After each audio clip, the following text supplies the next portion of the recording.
ఆ శబ్దం ఎలా పెట్టాడో అన్నగారు పరశురు బ్రదర్స్ అని అన్నాడు. ఆ బ్రదర్గానే చూస్తారు. ఈ ప్రపంచంలో అన్నదమ్ముల కలయికంటే రామలక్ష్మణుడు వాళ్ళు కూడా వేరువేరుగా ఉంటారు. మీరు వేరుగా ఉండడానికి వీలు లేకుండా ఒకటి చేశారు బ్రదర్స్ అని అన్నాడు. అప్పుడు నచ్చింది.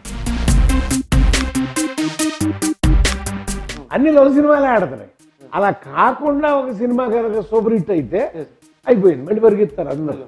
1950లో తీసిన అద్భుతమైన సినిమాలను కొన్నిటిని కొంతమంది ఆ స్టోరీ ఐడియాలు తీసుకున్నప్పుడు మార్చుకుని ఇవాళ సినిమాలు తీస్తున్నారు కొంతమంది. ఏడుకొండల వెంకటేశ్వర స్వామికి భక్తితో డబ్బులు ఇస్తారు. ఎర్ర జెండా వాడు వచ్చి అడిగితే భయంతో డబ్బులు ఇస్తున్నారు. ఈ భయంతో కాకుండా భక్తితో ఏ రోజు ఇస్తారో ఆ రోజు ఈ పార్టీ పెద్దదవుతుందని చెప్పారు. ఒక కమ్యూనిస్టిక్ ఓరియంటెడ్ వాళ్ళకి నేనంటే ఇష్టం, ఇక్కడ ఉన్నటువంటి భక్తులందరూ కూడా నేనంటే ఇష్టం. అవి రెండు ముడిపడవు కదా, అది కానీ నాకు ముడిపడ. సార్ ఇప్పుడు రీసెంట్ గా పవన్ కళ్యాణ్ గారు జనసేన పార్టీ స్థాపించారు.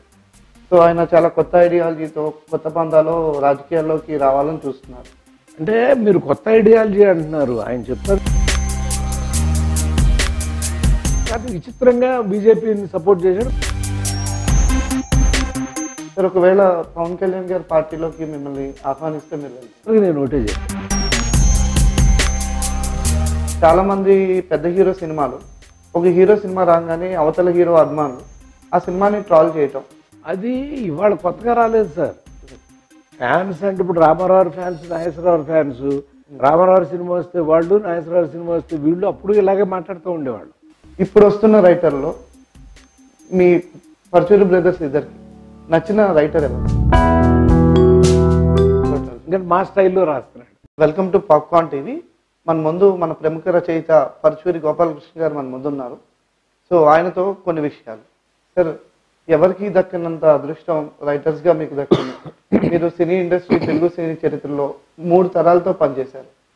సీనియర్ ఎన్టీఆర్ గారితో, బాలయ్య బాబు గారితో, అలానే జూనియర్ ఎన్టీఆర్ గారితో, అలానే రకరకాల హీరోలతో, రకరకాల తరాలతో పనిచేశారు. సో దాని మీద మీ స్పందన ఏంటి సార్? లైక్ ఇంతమంది ఇన్ని జనరేషన్స్తో పనిచేశారు. ముఖ్యంగా నేను ఎప్పుడు చెప్తూ ఉంటానండి, ఈ చలనచిత్ర పరిశ్రమలో మేము ఈరోజు ఈ స్థానంలో ఉండటానికి 2 కళ్ళుగా ఇద్దరిని చూసుకుంటామండి.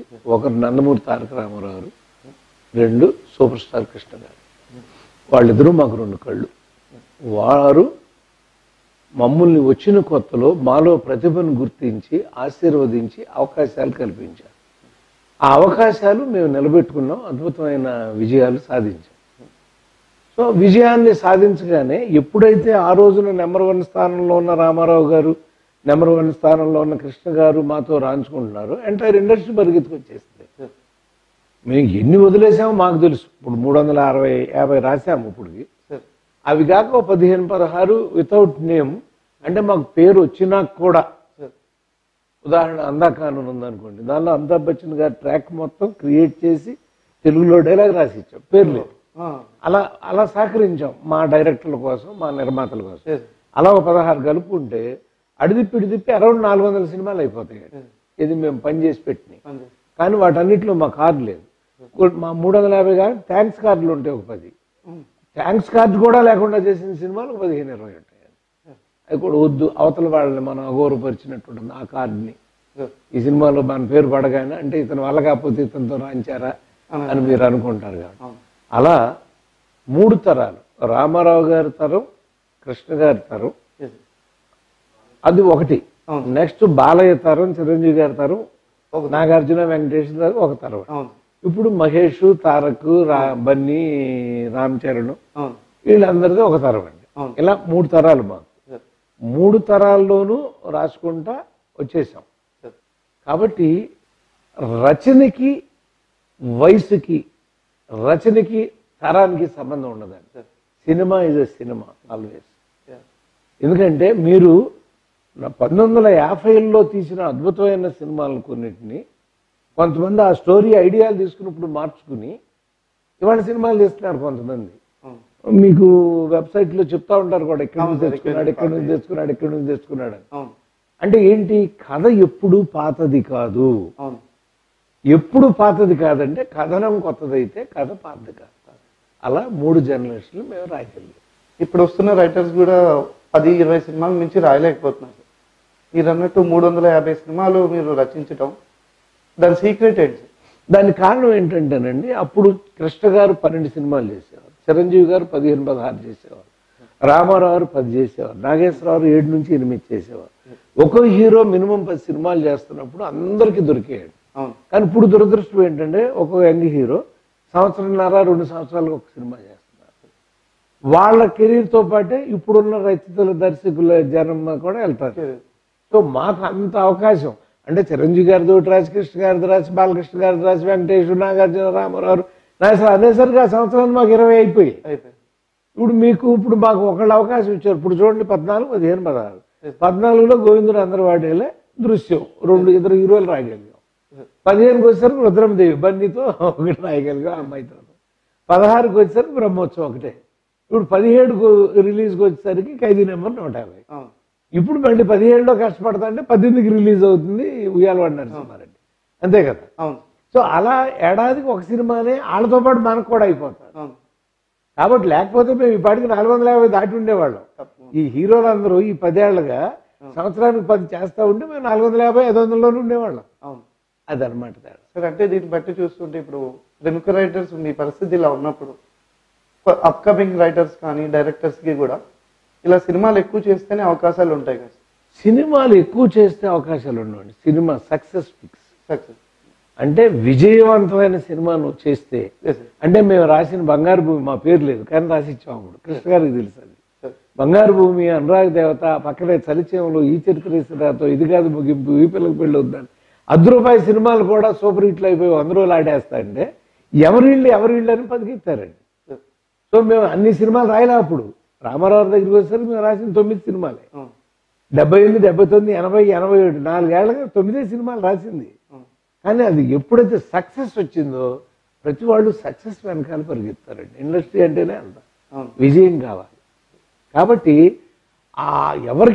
ఎవరైనా ఇప్పుడు గోపాలకృష్ణ, పరశురాళ్ళైనా అంతే, ఇంకో కోన వెంకట అయినా మహా అయితే 1, 2, 3వ సినిమా ఎవరు రాస్తున్నారు?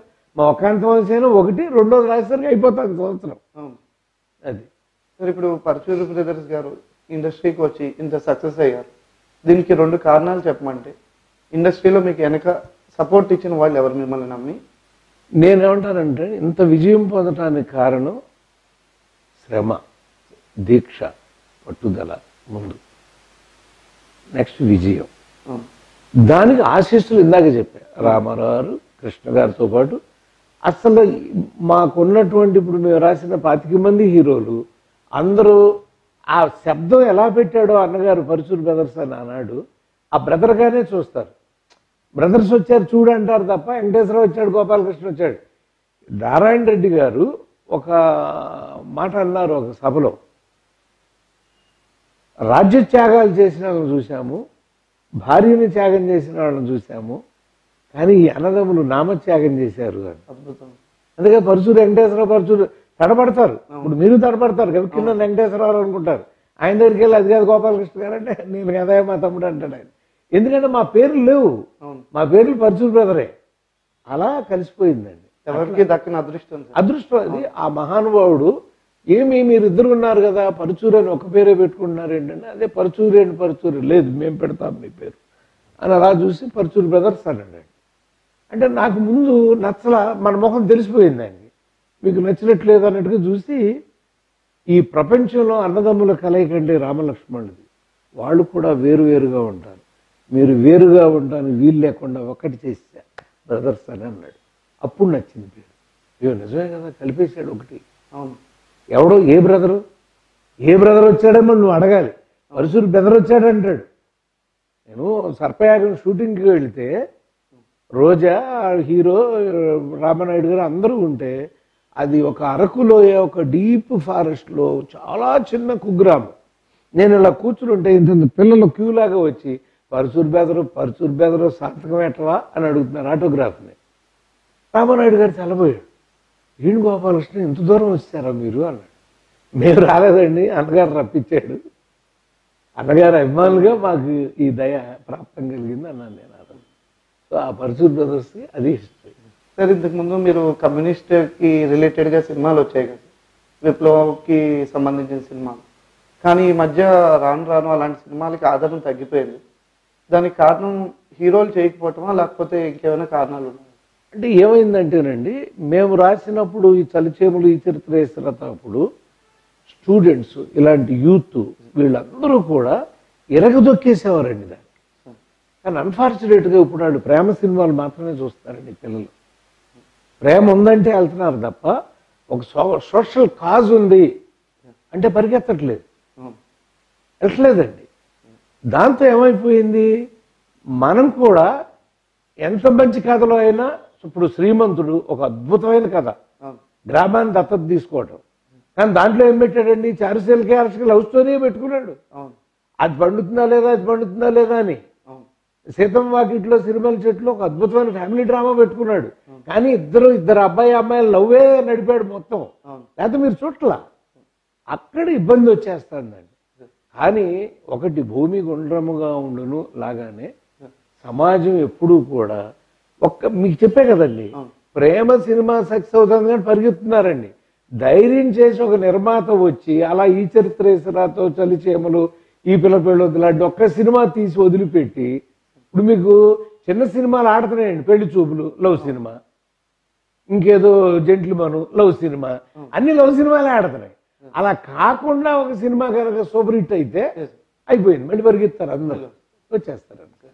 సార్ ఇప్పుడు తెలుగు ఆడియన్స్ అందరికీ చాలా ఎక్కువ మెదిలే ప్రశ్న ఒకటి ఉంది సార్. మీరు ఎప్పుడు చూసినా కూడా ఎర్రతుండు వేసుకుని ఉంటారు. సో కమ్యూనిస్ట్ ఐడియాలజీలు ఉన్నాయి. అలానే ఇక్కడ ఫిలిం నగర్లో ఒక టెంపుల్ని మొత్తం పునరావృద్ధి మీరు చేస్తున్నారన్నారు. కానీ అవి రెండు ఎలా మ్యాచ్ అయ్యాయి సార్, రెండు డిఫరెంట్ ఐడియాలజీస్? నేను నా ముగ్గురు కుమార్తెల పెళ్లిళ్ళు రిజిస్టర్ మ్యారేజ్లు చేశానండి. రిజిస్టార్తో రప్పించి మురళీమోహన్ గారు పండితుడు, దానికి 7 అడుగులు ఆయన నడిపించి అక్కడ సంతకాలు పెట్టించి దండలు మార్పించేవాళ్ళం. అదే మా కూతురు పెళ్ళిళ్ళు.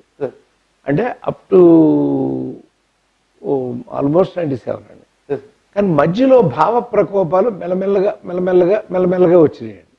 ఎలా వచ్చినాయంటే 1986లో అనసూయ గారు అన్నప్పుడు ఫస్ట్ స్టెప్ అండి అది. రామారావు గారు అన్నగారు, ఏం బ్రదర్ మీరేమి కొబ్బరికాయ కొట్టలేదు అన్నాడు. అంటే నాకు అలవాట్లేదు అన్నగారు అన్న. ఏమో మీ చేతులు ఏముందో కొట్టండి అన్న. కొట్టా. ఆ సినిమా 200 రోజులు ఆడింది. ఆ తర్వాత ఏమయ్యా రామారావు అడిగితే కొడతాం, మేము అడిగితే కొట్టవా అన్నాను. మాకు కొట్టుకుంటూ వచ్చా. సో ముందు కొబ్బరికాయ కొట్టే పరిస్థితులు ఇంకా. నెక్స్ట్ 91 అంటే 5 ఏళ్ల తర్వాత, అప్పుడు కూడా ఇంకా కొబ్బరికాయ వరకే. 91లో అసెంబ్లీ రౌడీ సూపర్ హిట్ అయింది. అయినాక మోహన్ బాబు గారు బాబా దగ్గరికి వెళ్దాం, నన్నెందుకు బాబు అన్నయ్య వాళ్ళని తీసుకెళ్ళారు. బలివాడు నువ్వు రా, నీకు తెలీదు అక్కడ. అక్కడ వెళ్ళి చూసి ఆయన పుస్తకం తీసుకుని చదివితే ఆయన నాకు ఒక రాబిన్ హుడ్ అనిపించాడు. ఆయన చరిత్ర చదువుతా అంటే, బాబా చరిత్ర, ఉన్నాడు ఎవడొచ్చినా ఆడి దగ్గర డబ్బులు అయ్యేదాకా ఉంచి అందరికి అవజేసి హెల్లని పంపించేవాడు. అంటే పేదవాడికి పెద్దవాడితో పెట్టించాడు. గ్రేట్ సోషలిస్టిక్ ఐడియాలజీ ఉన్న తత్వం ఉన్నటువంటి మహానుభావుడు ఆయన. అది నచ్చేసింది నాకు. అది నచ్చి ముందు మా ఇంట్లోకి సాయిబాబా ఎంటర్ అయ్యాడు. ఆ సాయిబాబా వరకు 91 నుంచి ఆ సాయిబాబా విగ్రహం ఇంట్లోకి ఎంటర్ అయ్యాడు. ఓన్లీ సాయిబాబా. ఆ తప్ప ఏ దేవుడు పటం గిట్టం ఏమి ఉండేది కదా. 97లో కూడా కూతురు పెళ్ళి అలాగే చేసి 98లో మీ ఇంట్లో నుంచి అమ్మవారు ఇక్కడికి వచ్చిందని రాజరాజేశ్వరి దేవి టెంపుల్ వాళ్ళు చెప్పగానే ఆ గుడిని పునరుద్ధరించాలి అనేటువంటి ఆలోచనతో దాన్ని వాళ్ళు మీరు చూస్తున్నటువంటి ఆ స్థాయికి ఆ గుడిని తీసుకొచ్చినాక అది ఎప్పుడు నాకు ఒకటే అనిపిస్తుందండి. కార్ల్ మార్క్స్ కూడా ఒక మాట చెప్పాడు, మతము మత్తు మందు లాంటిది అని. మత్తు కలిగించకూడదు. మతం అనేది నీకు మత్తు కలిగించకూడదు, నీకు భక్తి కలిగించవచ్చు, నీకు భయం కలిగించవచ్చు. నేను తిరుపతిలో ఎస్ఎఫ్ఐ మీటింగ్లో డైలాగ్ చెప్పాను. ఏడుకొండల వెంకటేశ్వర స్వామికి భక్తితో డబ్బులు ఇస్తారు, ఎర్ర జెండా వాడు వచ్చి అడిగితే భయంతో డబ్బులు ఇస్తున్నారు. ఈ భయంతో కాకుండా భక్తితో ఏ రోజు ఇస్తారో ఆ రోజు ఈ పార్టీ పెద్దదవుతుందని చెప్పారు. కాబట్టి మన మీద భక్తి రావాలి. ఈయన మన కోసం సాక్రిఫైస్ చేస్తున్నాడు. జీవితాన్ని సాక్రిఫైస్ చేస్తున్నాడు. ఓ పుచ్చలపల్లి సుందరయ్య గారు ఇలా. మా కుటుంబంలో కూడా మా మిసెస్ వాళ్ళ నాన్నగారు, మా మేనమామ గొప్ప మార్క్సిస్ట్ కమ్యూనిస్ట్ ఆయన, మా మేనత్ భర్త గొప్ప మార్క్సిస్ట్ కమ్యూనిస్ట్. ఆ చిన్నప్పుడు వాళ్ళ ఐడియాలజీ కనపడతా ఉంది. వాళ్ళ చుట్టూ తిరిగే జనం, అది వాళ్ళు ఒక భక్తి భావంతో చూడటం, ఓ అదొక హీరోయిజం. కమ్యూనిస్ట్ అంటే హీరో మా దృష్టిలో. సో వీళ్ళంటే వాళ్ళు మేము పోరాడేవాళ్ళం అనమాట మిగతా పార్టీలని. అలాంటి భావజాలం నుంచి ఇలా వచ్చింది. ఎప్పటికీ నాలో నుంచి ఆ కమ్యూనిస్టు భావజాలం పోలా. భక్తికి దానికి ముడిపడదు అంటే కరెక్ట్ కాదు. నేను ఒకసారి కామ్రేడ్స్ మా వాళ్ళకి ఒకసారి చెప్పా, ఏమయ్యా 2 సీట్లు ఉన్న పార్టీ రాముడి పేరు చెప్పి 200 సీట్లు సంపాదించుకుంది. మనం కనకదుర్గ ఎక్కడుంటే అక్కడ మనం గెలుస్తున్నాము. బెజవాడలో కనకదుర్గ గెలుస్తాము, కేరళలో కనకదుర్గ ఉంటే గెలుస్తాము, పశ్చిమ బెంగాల్లో మనం ఖాళీగా ఉంటే గెలుస్తున్నాము. అందుకని మనం దుర్గాదేవి పూజలు చేయొచ్చు కదా, మనకు కూడా జనం అంటారంటే ఊరికే కాపరేట్ ఏం మాట్లాడతారు అన్నారు. కానీ నిజంగా అలా మేము అందుకుని ఉన్నట్టయితే ఆ వాళ్ళ భక్తిలోంచి ఆ భక్తులందరూ మాకు వచ్చేవారు. ఇప్పుడు భక్తి భావం అనేది నేను 2 క్వశ్చన్లు వేసుకుంటాను. ఎందుకు 30 లక్షల మంది జనవరి 14, 15 తారీఖుల్లో కొండ మీద ఉంటారు అయ్యప్ప దగ్గర అమాయకులు వాళ్ళు?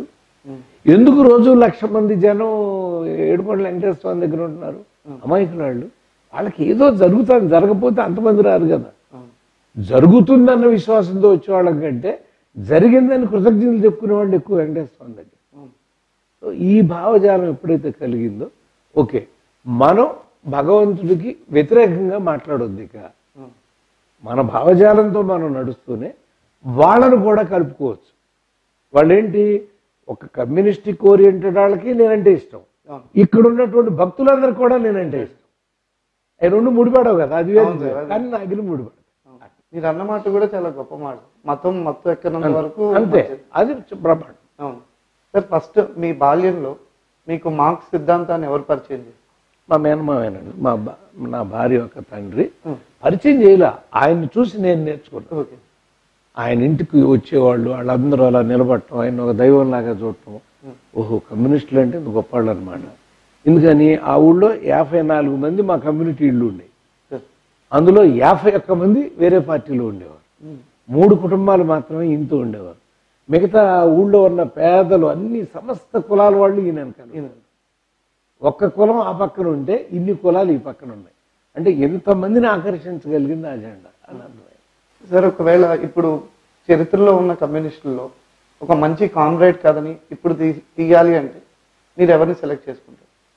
ముందు పుచ్చలపల్లి సుందరయ్య గారు కంపల్సరీగా తీయాలి. అంటే చెగుబీరా వీళ్ళకి తీయొచ్చు, కానీ బయట నుంచి వచ్చారు అనగానే వీళ్ళకి ఎక్కదు. మన వాళ్ళు ఎక్కాలంటే ఒక పుచ్చలపల్లి సుందరయ్య, ఇక్కడ భీమిరెడ్డి నరసింహారెడ్డి గారు, వీళ్ళందరి కథలు అద్భుతమైన చరిత్రలు అండి. వాళ్ళ జీవితాలు, వాళ్ళ ఆటోబయోగ్రఫీలు తీస్తే చాలా. నేను ఒకసారి ఒక పెద్ద టీవీ ఛానల్ వారిని అడిగాను, నేను తెలంగాణ సాయుధ పోరాటం 200-300 ఎపిసోడ్లు తీసిస్తాను నేను, మీరు తీస్తారా అంటే వాళ్ళు ఎవరు చూడరేమో అని భయపడ్డారు. సార్ ఇప్పుడు మార్క్స్ సిద్ధాంతం అనేది ఇప్పుడు వస్తున్న జనరేషన్స్ కి అసలు తెలియట్లేదు. అవునండి. ఇప్పుడు చాలా మంది కూడా మతం పేరుతో మారణ హోమాలు చేసుకుంటున్నారు, గొడవలు అవుతున్నాయి. సో మీరు వీటన్నిటిని ఎలా చూడగలుగుతున్నారు? అంటే శ్రమ పెట్టుబడి అనేది అర్థం కానంత వరకు కమ్యూనిస్ట్ ఎవరికి అర్థం కాదండి. నేను పెట్టుబడి పెట్టా, మీరు శ్రమ చేస్తున్నారు, నాకు లాభం వచ్చేసింది, ₹1,00,00,000 వచ్చింది, తింటా. నువ్వు ఈ రోజుకు 200, 300, 500 నీకు జీతం ఎంత పడిందో అంత తీసుకుని వెళ్ళిపోయావు, కానీ నా లాభంలో నీకు వాటా రాట్లా. డబ్బు పెట్టుబడి నేను పెడుతున్నాను కదా, నువ్వు శ్రమని పెట్టుబడిగా పెడుతున్నావు అనేది ఎందుకు గుర్తించట్లేదు అనేది ఆ సిద్ధాంతం. ఇది ఎక్కట్లా మన వాళ్ళకి. అది ఎక్కితే తిరగబడతారు. అంతే కదా, నేను చేస్తున్నాను ఇది. నీ రైతుకి నేను పంట పండిస్తాను, నేను దున్నా, నేను నాటా, నేను కోసా, నేను రుద్దా, దాంట్లో నీకు వచ్చిన దాంట్లోంచి ఒక 10 పైసలు, అది శ్రమ పెట్టుబడి. శ్రమ పెట్టుబడి అనేటువంటి మాట చాలా మందికి అర్థం కాదు. అందుకు ఇవాళ యూత్కి అసలు అర్థం కాదు. మీ ఇంట్లో వాళ్ళు ఎలా రిసీవ్ చేసుకున్నారు? ఇప్పుడు మీరు అన్నట్టు మీ ముగ్గురు కూతుర్లు పెళ్లిళ్ళు కూడా మీరు కమ్యూనిస్ట్ భావాలు తగ్గట్టు చేసి. మొన్న మా రెండో అమ్మాయి నన్ను గట్టిగా అడిగింది, ఏదో వెళ్ళిపోయామమ్మా అంటే నాకు కుదరలేదండి. అనొచ్చు కదా, వెళ్ళొచ్చు కదా అంటే, అంటే మీరు మాత్రం మాకు రిజిస్టర్ మ్యారేజ్ చేస్తారు, ఇవాళ మీరు మారారని మమ్మల్ని వెళ్ళమంటారు గుడికి. అందుకే అంటలేదమ్మా, ఊరికి వెళ్తే బాగుండేది, మనం కట్టించిన గుడి కదా. సో వాళ్ళు ఎప్పుడప్పుడు ఆ జోకులు వేస్తూ ఉంటారు నా మీద. వాళ్ళు కూడా అదే ఐడియాలజీలో ఉన్నారు. ఉంటారు. వాళ్ళందరికీ కూడా ఆ ఇష్టం అండి అది. సార్ ఇప్పుడు రీసెంట్ గా పవన్ కళ్యాణ్ గారు జనసేన పార్టీ స్థాపించారు. సో ఆయన చాలా కొత్త ఐడియాలజీతో కొత్త పందాలో రాజకీయాల్లోకి రావాలని చూస్తున్నారు. డబ్బులు కూడా తీసుకోకుండా రాజకీయాలు చేస్తాము అని మనం ఒకసారి అన్నారు. సో ఆయన రాజకీయ ప్రవేశాన్ని కానీ ఆయన ఐడియాలజీ ఇప్పుడు నిలబడుతుందని కానీ మీరు భావిస్తున్నారు? అంటే మీరు కొత్త ఐడియాలజీ అంటున్నారు, ఆయన చెప్తాను కమ్యూనిస్ట్ ఐడియాలజీ అండి. ఆయన జెండా మీరు చూసారో లేదో, తెల్లలో తెలుపులో ఎరుపు ఉంటుంది. కమ్యూనిస్ట్ జెండా ఎరుపులో తెలుపు ఉంటుంది, ఇది తెలుపులో ఎరుపు ఉంది, అంతే. ఐడియాలజీ ఆయన కమ్యూనిస్ట్ ఐడియాలజీనే అయింది. ఆ భావజాలంతో కాదు విచిత్రంగా బీజేపీని సపోర్ట్ చేశాడు, ముందు అర్థం కాల. కానీ తర్వాత ఆయన ఆయన మంచి మనిషి అండి. మేము సినిమా రాయలేదు కానీ చాలా అద్భుతమైన మనిషి పవన్ కళ్యాణ్. అలాంటి వాడు లీడర్షిప్లో వచ్చినప్పుడు ఎన్ని సీట్లు గెలిచామనేది కాదు, ఎన్ని మంచి పనులు చేయించాము అనేది లెక్క అవుతుందండి. ఎప్పుడు కూడా కమ్యూనిస్ట్ ఓరియంట్ ఉన్నవాడు పదవిని కోరుకోడండి. కానీ ఒక ఎమ్మెల్యే అయితే ఆ ఎమ్మెల్యే పదవి ద్వారా ఇంతమందికి మేలు జరగాలని కోరుకుంటాడు. మీరు చూడండి, తెలంగాణలో ఇంతకుముందు కమ్యూనిస్ట్ పార్టీ తరఫున ఉన్న ఎమ్మెల్యేలు అందరూ మొన్న ఫోటోలు కూడా వేస్తున్నారు. బస్సు కోసం నిలబడి బస్సులు ఎక్కుతున్నారు. వాళ్ళు ఎవరికి సొంత కార్లు ఉండవు, ఇళ్ళు ఉండవు. ఎందుకంటే ఆ ఐడియాలజీతోనే బతుకుతారండి వాళ్ళు. ఈ ఐడియాలజీ మన దురదృష్టం ఏంటంటే మన వాళ్ళకి ఎక్కట్లేదు. కానీ ఎప్పుడూ మావో గారు నేను చదవలేదు అది, నేను పెద్ద కామ్రేడ్స్ ఎవరో చెప్తే విన్నానండి. మావో దగ్గరికి వీళ్ళు 1951లో ఆయుధాలు దింపేస్తే ఆయన వెళ్ళారు కదా. ఆ వెళ్ళినప్పుడు ఆయన ఒక మాట అన్నారట, అయ్యా భారతదేశంలో మిడిల్ క్లాస్ వాళ్ళు ఎక్కువ, వాళ్ళు పూర్ క్లాస్తో కలిసి ఫైటింగ్ చేయకుండా రిచ్ క్లాస్ పక్కన చేరి వాళ్ళు ఏదో ఒకటి విధులిస్తే తిందామనో, వాళ్ళ కనికరంతో ఉద్యోగం సంపాదించుకుందామనో, సీట్ ప్రయత్నం చేస్తారు. అందుకని మీకు అంత తేలిగ్గా రాదు. కానీ ఎప్పుడు మతం కులం భారతదేశాన్ని భయంకరంగా పరిపాలిస్తాయో ఆ తర్వాత వచ్చేది మాత్రం కమ్యూనిస్టులే అన్నాడు. ఆ లక్షణాలు మెల్లగా స్టార్ట్ అయినట్టుగా అనిపిస్తుంది. మీరు అన్నదాని ప్రకారం చూస్తే ఇప్పుడు అదే వేవ్ లో ఉన్నారు. అదంటే దగ్గరగా పడతారు. ఇప్పుడు యూత్ మెల్లగా తిరగబడిపోతారు. ఎందుకంటే కులాతీత, మతాతీత, వర్గాతీత, ప్రాంతాతీత వ్యవస్థను కోరుకుంటారు యూత్ మెల్లిగా. అప్పుడు ఎవరికేస్తారు? ఏదో జెండా, పవన్ కళ్యాణ్ అవ్వచ్చు, కమ్యూనిస్టులు అవ్వచ్చు, ఎవరైనా అవ్వచ్చు, వాళ్ళకి వేస్తారు. సార్ ఒకవేళ పవన్ కళ్యాణ్ గారి పార్టీలోకి మిమ్మల్ని ఆహ్వానిస్తే మీరు వెళ్తారు? నన్ను ఆహ్వానించిన పార్టీ లేదండి. నన్ను అందరూ అడిగారు, ఒక పార్టీ అని లేదు. కానీ అందరికీ నేను ఒకటే చెప్పాను, ఈ జన్మ రచన కోసం, ఈ జన్మ రచన కోసం నువ్వు ఎవరైనా సరే, ఒక మహానుభావుడు, ఒక ఎన్టీ రామారావు కానీ, ఒక చంద్రబాబు గారు కానీ, ఒక కేసీఆర్ గారు కానీ, ఒక మోడీ గారు పేరు చెప్పుకుని గెలవచ్చేవాడు. కానీ నువ్వు గవికి వీళ్ళు ఎవరైనా ఒక పరుచూరు గోపాలకృష్ణ తయారు చేయగలరా? తయారు చేయలేరు. సో ఇంత మేధస్సు ఇప్పుడు నాకు ఇంకా ఇప్పుడు ఈ వయసులో నేను మొన్న డాక్టర్ ఆఫ్ లిటరేచర్ సబ్మిట్ చేశాను. వైవాకి వెళ్ళబోతున్నా నెక్స్ట్ మంత్. వెళ్ళి doctor of literature Telugu cinema కదా సామాజిక దృష్టి మీద, దీని తర్వాత స్క్రీన్ ప్లే మీద బుక్ ఫినిష్ చేస్తున్నాను నేను. దాని తర్వాత అదిగో అక్కడ కనపడుతున్నాయి మీకు అవన్నీ. తెలుగు సినిమా సాహిత్యం, ఆరుద్ర గారు సాహిత్య చరిత్ర ఎలా రాశాడో తెలుగు సినిమా సాహిత్య చరిత్ర 10 వాల్యూమ్స్ రాయాలి. రాసి అలా జీవితాన్ని ముగించుకోవాలి. ఇది నా కోరిక. అద్భుతం సార్. అంటే మీరు ఒక్కరితోనే కాదు, ఎప్పుడు కూడా అది అంటారు కదా, లీడర్ అనేవాళ్ళు కింద లీడర్స్ తయారు చేస్తేనే ఆయన గొప్ప లీడర్. అంతే అంతే. నేను ఆశీర్వదిస్తాను. నేను ఎంతో మందికి వెళ్ళా, ప్రచారాలకు వెళ్ళా, శారద గారికి వెళ్ళా, సత్యనారాయణ గారికి వెళ్ళా, తమ్మినేని వీరభద్రం గారి కోసం వెళ్ళా, సీతారామారావు గారికి వెళ్ళా, వాళ్ళందరికీ వెళ్ళండి. కానీ నేను పదవిలో నిలబడి చాలాసార్లు అన్నగారు మీరు నిలబడచ్చు కదా అంటూ ఉండేవారు చాలామంది. ఇలా అనేవాడు. ముఖ్యంగా అన్నగారు అయితే 2-3 సార్లు నాన్న రావచ్చు కదా ఉద్దన్న గారు, నేను అంతే. ఈ జన్మ కళానికి అంకితం. సార్ సో ఇప్పుడు మీరు రీసెంట్గా అప్కమింగ్ రైటర్స్ కోసం కొన్ని క్లాసెస్ చెప్పాలి అని అనుకుంటున్నారని తెలిసింది, దాని గురించి? అది ఫిల్మ్ రైటింగ్ కోర్స్ ఇప్పుడు నడుస్తుందండి. 14, 15, 16 ప్రొడ్యూసర్ కౌన్సిల్ హాల్లో జరుగుతుంది మనది. దీంట్లో ఏం చేస్తున్నాడు, కేవలం కథ మీద పెడుతున్నాడు. దీని తర్వాత స్క్రీన్ ప్లే మీద పెడతాం మళ్ళీ. అంటే కథ స్క్రీన్ ప్లే 2 కలిపి చెప్పేవాళ్ళం ఇంతకుముందు.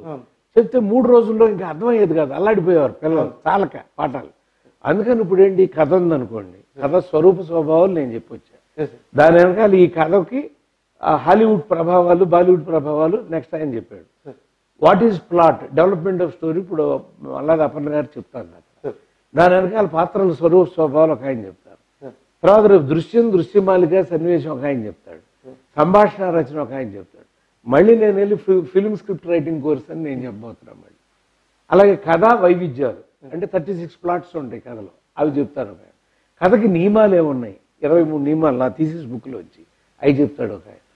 అట్లా ఇవన్నీ చెప్పిన తర్వాత ప్రతిరోజు సాయంత్రం పూట ఇవాళ సుద్దాల సోతేజ్ గారు, కాశీ విశ్వనాథ్ గారు, చంద్రబోస్ గారు ఇంటరాక్షన్. మీరు ఏమన్నా ప్రశ్న వేస్తే సమాధానం.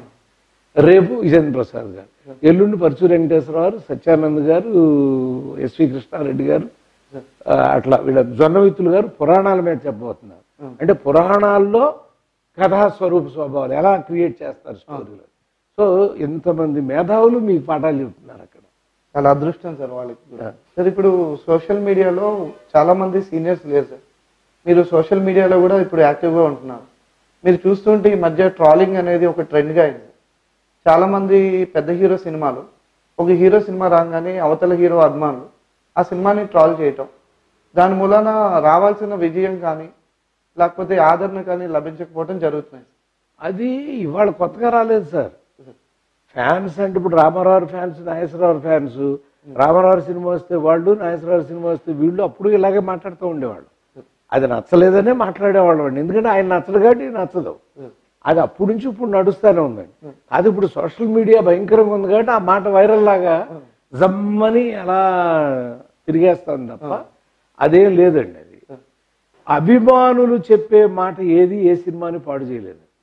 ఎవరు పాడు చేస్తారంటే మీరు పాడు చేయగలరు. వెబ్సైట్లో రాస్తూ ఉంటారే ఇది చూడక్కర్లేదని 2 ఇచ్చి 1 ఇచ్చి. ఇప్పుడు మా సినిమాలకైతే ఇప్పుడు ఖైదీ, అడవి పాలైన ఖైదీ అని హెడ్డింగ్ పెట్టారండి. అది జీవితంలో చరిత్రలో నిలబడిపోయిన సినిమా. కత్తి పట్టబోయి సుత్తి కొట్టిన పల్నాటి సింహం అన్నారండి. అది ఎంఎస్ రెడ్డి గారి 20 సంవత్సరాల జీవితంలో నేను పొందిన తొలి విజయం అని దండం పెడతా ఆయన హాఫ్ పేజీ పరశురు బ్రదర్స్కి థ్యాంక్స్ చెప్పిన సినిమా. కొత్తదనం లేని ప్రజాస్వామ్యం నంది అవార్డు తీసుకున్నాం వెళ్ళి అక్కడ.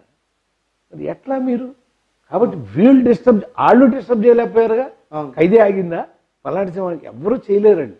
డిస్టర్బ్ ఇప్పుడు ఎక్కడ అవుతున్నారంటే నాకు తెలిసి మీరు అడిగింది యుఎస్లో ఈ చదివి వెళ్తారంట, అక్కడ చిన్న డిస్టర్బెన్స్ జరుగుతుంది. ఓవర్సీస్ మార్కెట్ బాగా అది కొంచెం ఇంపాక్ట్ అవుతుంది అంతే తప్ప ఈ పిల్లలు మాట్లాడుకుంది ఏం చేయలేదు. సార్ ఇంతకు ముందు రైటర్స్ డైరెక్టర్స్ విడివిడిగా ఉండేవాళ్ళు, కథా రచయితలు దర్శకులు. కానీ ఈ మధ్య చాలా మంది రైటర్స్ డైరెక్టర్స్ అవుతున్నారు, డైరెక్టర్సే కథలు రాసుకుని సినిమాలు చేస్తున్నారు. ఇది హెల్తీ అట్మాస్ఫియర్ సార్, దాన్ని ఎలా చూడాలి? కాదండి, ఇప్పుడు ఎవరి కథని వాళ్ళు ఇచ్చేయటం మంచిదే. కానీ మొన్న చిరంజీవి గారు మీరు అన్న మాటని మాతో అన్నారండి ఒక రోజున ఖైదీ నెంబర్ రాసి అప్పుడు చర్చిల్లో ఇండస్ట్రీ రైటర్స్ని మిస్ అవుతుంది అన్నారు. అంటే ఏంటి, డైరెక్టర్లో రైటరే ఉన్నాడు కాబట్టి అతను రాసుకున్న దాన్ని చెక్ చేయలేడు, కానీ రైటర్ రాసిన దాన్ని డైరెక్టర్ చెక్ చేస్తున్నాడు. కానీ డైరెక్టరే రాసుకుంటే రైటర్ చెక్ చేయాలి, చేస్తే ఇంకా బెటర్ రిజల్ట్స్ వస్తాయి. సార్ ఈ మధ్య గ్రామీ అవార్డ్స్ అని చెప్పి యుఎస్లో ఇచ్చే అవార్డ్స్లో ఫిమేల్ బెస్ట్ లీడ్ అని కానీ మేల్ బెస్ట్ యాక్టర్ అని కానీ ఇలాంటి కేటగిరీస్ తీసేసి జెండర్ ఈక్వాలిటీ దాంట్లో ఓన్లీ బెస్ట్ పర్ఫార్మెన్స్ అవార్డు ఇవ్వాలి అని వాళ్ళు డిసైడ్ అయ్యారు. సో దాని గురించి లాస్ట్ ఒక 2 డేస్గా ఇక్కడ కూడా చర్చలు జరుగుతున్నాయి. అంటే ఇది మేము కూడా మా పరశూరు రఘుబాబు పరిషత్తులో కూడా ఉత్తమ కథానాయకుడు ఉత్తమ కథానాయకి ఎత్తేసేసి ఉత్తమ నటుడు ఉత్తమ నటనే వస్తున్నామండి. ఎందుకంటే ఇప్పుడు బొబ్బిలి బ్రాహ్మణం, మేజర్ చంద్రకాంత్ ఉంది, పెద్దరాయుడు ఉంది. ఆ పాత్రలో ఉత్తమ కథానాయకుడా ఉత్తమ క్యారెక్టర్ ఆర్టిస్టా? కథానాయకుడు అంటే డ్యూయెట్లు పాడాలా, ఫైట్లు చేయాలా, ఈ కన్ఫ్యూషన్లు ఉంటాయండి. కాబట్టి అలా మారవడమే కరెక్ట్ అండి. అంటే వీళ్ళు అలా చేయట్లేదు సార్, మొత్తం అసలు మేల్ అండ్ ఫీమేల్ తీసేస్తున్నారు. ఓహో, టోటల్ ఓన్లీ అది కరెక్ట్ కాదండి. ఎవరు ఎందుకంటే స్త్రీ నటన వేరే ఉంటుంది, పురుషుల నటన కామెడీ నటన వేరే ఉంటుంది, విలన్ నటన వేరే ఉంటుంది. వాళ్ళు అందుకని ఉత్తమ నటుడు ఉత్తమ కథానాయకుడు ఇలా ఇచ్చుకోవచ్చండి. అట్లా సార్ ఇంతటితో ఎన్కౌంటర్ ఇంటర్వ్యూ అయిపోయింది. సో ఇప్పుడు ర్యాపిడ్ ఫైర్ అని చెప్పి ఒక రౌండ్ చేస్తాం. సో తెలుగు ఇండస్ట్రీలో మీకు ఇష్టమైన హీరో ఎవరు? రామారావు గారు. ఇష్టమైన హీరోయిన్? సావిత్రి గారు. ఇప్పుడు వస్తున్న రైటర్లో మీ పరుచూరి బ్రదర్స్ ఇద్దరికి నచ్చిన రైటర్ ఎవరు? మాకు పాత రోజుల్లో మహారాజు అండి, మొన్నటిదాకా సత్యమూర్తే నాకు నచ్చిన రైటర్ సత్యమూర్తి. సార్ ఇప్పుడున్న ట్రెండ్ వాళ్ళు, కొత్తగా వచ్చిన వాళ్ళు, ఇప్పుడు ఉన్న వాళ్ళల్లో ఇంకా డైరెక్టర్లే రైటర్లు అయిపోతున్నారండి. అవును. నాకు కొంచెం కొట్టాలి శివన్ వస్తున్నాడు, ఇంకా మా స్టైల్లో రాస్తున్నాడు. సార్ ఇప్పుడు ఒకవేళ పరుచూరి గోపాలకృష్ణ గారు, వెంకటేశ్వర గారు రైటర్లు కాకపోయింటే మిమ్మల్ని మీరు ఎలా చూసుకునేవారు? నేను ప్రిన్సిపాల్గా నాకు పదవిని వదిలేసి వచ్చానండి. నాకు ప్రిన్సిపాల్గా నన్ను సెలెక్ట్ చేసిన లెటర్ ఇప్పటికీ నా ఇంట్లో ఉంది. నేను ప్రిన్సిపాల్గా ఉండేవాడిని, ఆయన సెక్షన్ ఆఫీసర్గా ఏజీ ఆఫీస్లో రిటైర్ అయ్యేవాడు. యుఎస్లో ట్రంప్ పరిపాలన తుగ్లక్ పరిపాలన లాగా ఉంది అని చాలా మంది అంటున్నారు. సో మీరు యుఎస్లో ఇప్పుడు పరిపాలన ఏ విధంగా చూస్తున్నారు? నేను అలా అన్నాండి, ఎందుకంటే తను ఎలా పరిపాలిస్తానో చెప్తేనే కదా వాళ్ళు ఓటేశారు. అవును. అతను చెప్తే మరి అతను ఓటేయకుండా ఉండలేదు కదా. అవును. ఓటు వేశారు కాబట్టి అతనికి ప్రజామోదం లభించింది కాబట్టి ఏ పాయింట్ మీద అతనికి ప్రజామోదం లభించిందో ఆ పాయింట్ మీద పరిపాలిస్తారు. అతను నేను తొగ్గులకని అన్నాను. ఇప్పుడున్న రాజకీయ పరిస్థితుల్లో భారతదేశ రాజకీయాలు మీరు ఎలా చూస్తున్నారు సార్? మన యూపీలో కూడా సింగిల్ పార్టీ రూలు అనేది ఒక్కోసారి మంచిది అవుతుందండి, ఒక్కోసారి వ్యతిరేకం అవుతుంది. ఏమవుతుందంటే ఎప్పుడైతే నలుగురు కలిసి పరిపాలిస్తున్నారో వీళ్ళు గొంతెమ్మ కోరికలు కోరినప్పుడేమో తప్పులు చేయాల్సి వస్తుంది. సింగిల్ పార్టీ వచ్చేసరికేమో వాళ్ళు మళ్ళీ డిఫరెన్షియేట్ చేస్తారు. కాబట్టి single party rule is always great. అంటే ఇప్పుడు తిండి మీ ఇప్పుడు బీఫ్ బ్యాన్ అని కానీ ఇలాంటి వస్తున్నాయి కదా, అవి మనం ఒక్కొక్కళ్ళు పరిపాలించేప్పుడు ఒకటండి. ఇప్పుడు ఇందిరమ్మ పరిపాలించేప్పుడు పొలాలు సీలింగ్ యాక్ట్ పెట్టింది, అప్పుడు తిట్టినాళ్ళు ఉన్నారు. అలాగే పలానా వాళ్ళని ఇలా మా పేరుతో పిలిస్తే కేసులు అప్పుడు తిట్టుకున్న వాళ్ళు ఉన్నారు. సో ప్రభుత్వం ఏం చేసినా విమర్శించే వాళ్ళు ఉంటారండి, ఎవరి సిద్ధాంతాలు వాళ్ళే. సార్ ఇప్పుడు పరుచూరి బ్రదర్స్ సీక్రెట్ ఏంటి అంటే ఒక వర్డ్లో ఏమని చెప్తారు? ఏం లేదండి, అన్నగారి దగ్గర నేర్చుకున్న డెడికేషన్ అండి. డెడికేషన్, డిసిప్లిన్, ఈ రెండు తప్పనిసరిగా మా దగ్గర ఉంటాయి. Devotion, 3D. చాలా థ్యాంక్స్ సార్. ఓకే. మీరు ఇందాక అన్నట్టు యంగ్ రైటర్స్ని తయారు చేయాలనుకున్న మీ కోరిక, అలానే చాలా పుస్తకాలు ఎన్నో మీరు క్రియేట్ చేయాలని కోరుకుంటూ పాప్కార్న్ టీవీ థ్యాంక్స్. చాలా థ్యాంక్స్.